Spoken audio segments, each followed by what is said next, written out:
Hotter than hell weekend. Alright, this weekend is always a lot of fun. It is full of bikes, full of people, full of energy, and full of heat. This is at the end of August here in Texas, and if you haven't been here in Texas in August at any time, it will make you want to slap your mama. It is miserably hot. Your eyeballs will literally melt. At any rate, this weekend was a lot of fun. Erin and I, my wife and I, we did the Fondo yesterday, which is a 100-mile bike ride through Wichita Falls, and we did an awesome job. As you can see, we crushed it. We blew our time out of the water from the previous year, and we just had a great time. Our average was good, our pace was good, our fueling strategy was good, and would you look at my wife? She's just very cute. She's a powerhouse on a bike, and she's a lot of fun to be around. But let's talk about this race. This is the Sunday Criterium. This is a Cat 3-4, I want to say, Criterium, and this course is a lot of fun. It's an eight-corner course.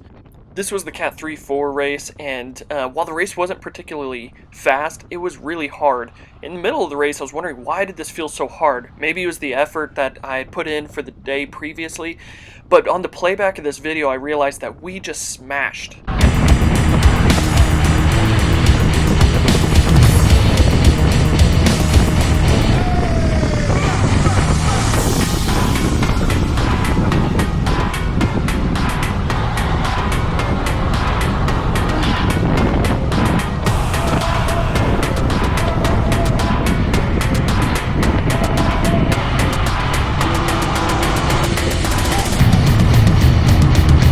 So let's get into it.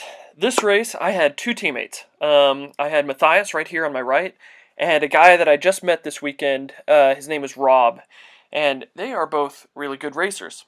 Now listen, hotter than hell weekend, there's racing all weekend. I only did this race. This was the Sunday Criterium, because the day before, my wife and I enjoyed doing the Grand Fondo together.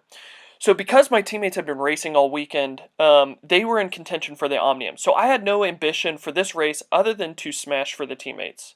So my job was to follow moves, close down gaps, and ultimately put in a solid lead out for Matthias and Rob, and that's what we tried to do. So right here, there's a move that's going up the road, and you notice the guy on the right, he's in the yellow jersey. That's the leader jersey. He is top in the Omnium, and so the field is going to follow.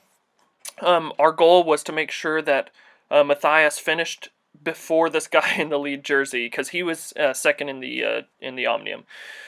So right here, the field attacks or chases, and we catch this move right here. But I want you to pay attention to the guy that we bring back right here. This guy, he is in this interesting looking jersey, pink and yellow. It looks like he wanted to get away so bad all day, and he put in so much work in order to make that happen. He was attacking, trying to go solo for the entire race, and it didn't ultimately work out for him, but props to him for how much work he did. So right here, my teammate on the right puts in a killer attack. The field is going to try and respond, and I'm going to follow. Still took me over 1,000 watts to just follow wheels on that one. That was just a strong attack.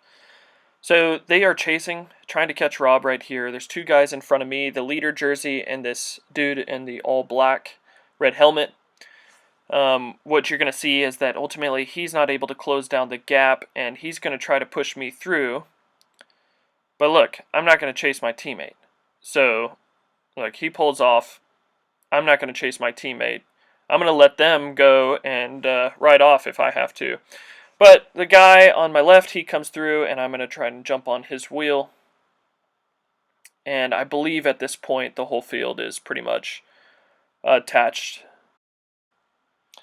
Alright, right here. So you remember that guy in the pink and yellow jersey that I mentioned in the beginning who's doing a lot of work to get off the front? Well, here he goes. He's on the right, far right.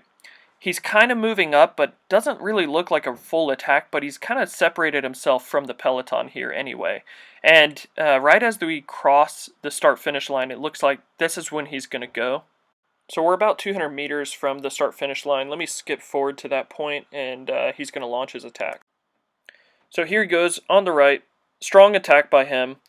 I've got 3 guys in front of me. I'm going to let them bring this back, and I'm just going to follow wheels, save energy, and that's what I do. So the guy in the all black, he goes to chase.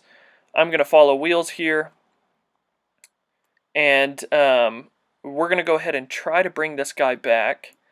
But he had a solid dig in there. It looks like he got some good separation from that attack. Alright, so this is a couple corners later. He's up the road on the left. The 3 guys that were chasing on my right, they sit up, and I go ahead and try to close that down. I didn't see my teammate on the left coming up to do the same thing.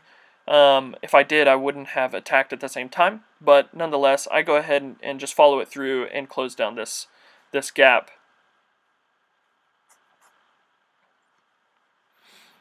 Yeah, that is, once you see the field sit up and there still be a good gap in that break, and he saw that too, and he capitalized on that, tried to go again. When you see that, that's kind of scary for a breakaway. Luckily, this was just a sole rider, and it wasn't tremendously consequential, but you got to be careful of that. And when you got a determined breakaway, guys working together, rotating together, and the field sits up, that's when breakaways get away. So right here, my teammate Rob, he counterattacks, and he's going to get off the front pretty well. I'm just going to sit up, let him kind of ride off, and force the field to chase. And he does a good job in this solo break. He actually stays away for a couple of laps and is able to take home a nice hefty preem, which is pretty sweet. They had some good preems in this race. I think the preem that he won was like $100 preem. It's a lot of money in racing, guys. It's a lot of money in racing. We would die for that money. We would literally bump elbows and eat pavement just to gain $100 preem. Doesn't matter that we spent $400 on our kit, though. That's beside the point. So here he goes, staying off the front. Field is chasing. That's the leader jersey right in front of me. I'm going to let them do all the work here. So I'm going to skip forward a little bit. My teammate on the left, he gets brought back. But what's interesting is there's another guy on the front right now. Or off the front, I'm sorry. And this is the guy who has that yellow and pink jersey, who was trying to get away the whole time. He is away right now. And no one seems interested to chase. He had a well-timed counterattack, and no one is interested in chasing right now. So the leader on the left, he's flicking me through to close down the gap. You see him, he's right up there on the right. But I'm not going to. Look, he's at an arm's distance. My plan is just let him dangle, sit out there on the front, let him dangle. I'm going to set a false tempo right here. And I'm not going to do a whole lot of work here. I think that we can just kind of hold him here and wear him out. But he extends his gap, and it gets to a point where it gets a little bit threatening. Okay, this is about 2 laps later, almost. The guy off the front, he's extended his gap, and we are about 6 laps to go. So listen, Matthias was right there on my right. There's the leader jersey. My goal is to get to the front, and I'm just going to dig and bring this back. However, I realize here that no one is on my wheel here in a minute. And look, I'm just digging. I haven't even looked back yet. So I think they're all on my wheel. I look back there, I realize they're not. I realize they're not on my wheel, so I'm going to just dig, and I decided, well, what the heck? I'm going to just make the bridge. So that's what I go ahead and try to do. Put my head down, kind of tuck in a little bit, and I'm going to lay on the power and just stay on it here. I don't know how much of a gap he has right now. He's out of sight, it looks like, so my guess is he got up to 20, 30 seconds maybe. Around that time, I'm not exactly sure. But the point is that he was extending his gap. It was coming down to kind of the final laps, 6 laps to go. And didn't want to let him ride away, you know. I'd rather put myself in a hole and bury myself than not make the effort to bring a move back. Look, this was a telling moment for me, or like kind of a moment that was like, look, it's do or die here. I remember putting my head down and just going, because At first, when I started this move, I was like, look, I'm going to tailor my efforts. I'm going to try and bring it back slowly. But it reminded me of a recent race this previous year where I did that exact same thing. There was a break that got off. I tried to bridge. I tried to tailor my efforts, and I missed the bridge. I couldn't quite close it down, and that was a race losing move for me. Um, and so this time I'm like, I'm not going to let that happen again. Screw tailoring your effort. I'm going to put myself in a hole to try to bring this back as quickly as possible. And it looks like I did. So I made it here. And I get on his wheel. I had looked back recently and I didn't see the field. So I'm like, look, we've got a good shot. I tell the guy, we've got a good shot here. And I'm about to make the worst bargain anyone has ever made in the history of cycling. Look, do not put your money on me if we go to Vegas. This was the worst bet that anyone could ever make. Look, we're coming into a preem lap here, and I'm going to get to the front. He's been off the front for like 4 laps. I don't know, something like that, around 4 laps. So he's put in so much work and so much effort. We have a gap on the field. I make the bridge. I just now tell him, look, you can have the preem if we go ahead and try to bring this to the end. I don't know what kind of deal that is. I'm the worst deal maker there is in racing.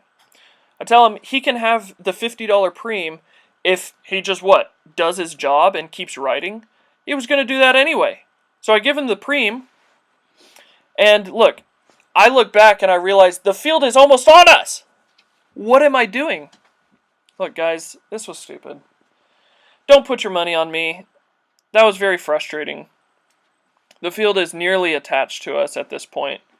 And anyway, I basically gave the guy $50. And like I said earlier, $50 in crit racing, it might as well be a jackpot in Vegas. Because we would literally destroy our $400 kit and our thousands of dollar bikes just to have scraps of food for a preem. It's ridiculous. So that was frustrating. Field's on us at this point. I'm going to sit up now. You see me doing 120 watts. I don't know what to say about that. $50, I could have taken my wife on a cheap date. That would have been great. But anyway, we're coming down to the final laps now. I think we are 2 laps to go. I've got the whole team here. There's Matthias right in front of me, Rob on my right. Let's skip to the end. Okay, 1.5 laps to go. It's time now to formulate the lead out. That's what we're going to do. Rob is currently here on the front, but I'm going to pull through, come under him, and I look over, I tell him, jump on my wheel, and let's get this lead out going. So I'm going to, once he gets on, I'm going to pick up the pace here, and we're going to try to get this speed pretty high and keep the speed really high through the final lap. The point of this is to prevent any late race breaks or any late flyers to go up. And that's what you want to do. You want to keep it fast enough where it's hard for other people to attack over the top of you. Even though I don't feel like my power was strong enough to provide like the most ideal lead out, I was probably tired, or I'm just weak. Could be that. It got the job done. I mean, we kept the speed at 28, 29 miles an hour pretty much for the last lap. And that was fast enough to basically discourage any attacks over the top of us in this last lap. So that's exactly what you want. You want to keep it fast, really discourage the attacks. And here in just a minute, I'm going to be done.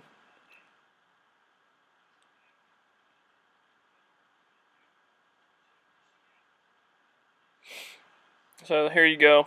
I flick Rob through, tell him it's on him now, and he is going to take it for the rest of the way. So my job's done. Matthias is sitting third wheel. Perfect setup for a sprint finish for him. He's become a pretty good sprinter. So overall, we finished this weekend with Matthias taking second in the Omnium and Rob taking third in the Omnium. I feel like that was a job pretty well done. I was pretty happy with that. And I've enjoyed racing with the team. It's a lot of fun. All right, see you in the next one.